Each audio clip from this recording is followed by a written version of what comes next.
Ahakoa I roto o te whakapōauau pī I te toto o Dion Williams, kāre o na hara. Koera te whakatau a te kai whakawā I te kōti ārohe o Manukau I te rangi nei, whai muri ho I te matenga o ngā tāngata tokorua I te marae o Manurewa. I te kōti a Mikey Sherman. He tohu whakamāma ki te whakatau a te kai whakawā. I find you not guilty. The charge against you is dismissed.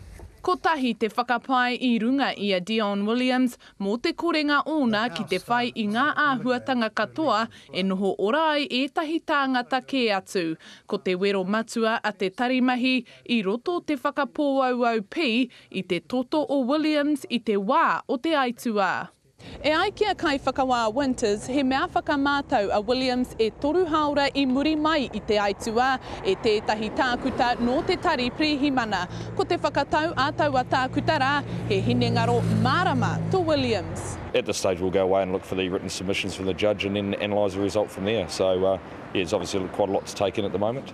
I toko ake tēnei take e rua tau ki muri I te hūnukutanga o tēnei whare ki te marae o Manurewa, hei whare oranga mō te hapori. Heoi, no te tukinga o tēnei taraka ki taua whare rā, ka ngahoro mai a ia, toko ruanga tāngata I mate, ko Dion Williams te kai hautu I te taraka. This decision is not in any way approving employee intoxication in the workplace.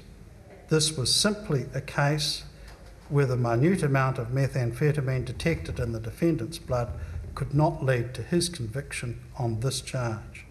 E toru ngā whiu I tau ki runga I te kamupene mahi o Williams, arā kia Wiremu Asphalt Contractors Limited. Rua te kaumārua mano tāra te pūtea whakapāha I tohua, hei utu mā te kamupene ki ngā whānau pani.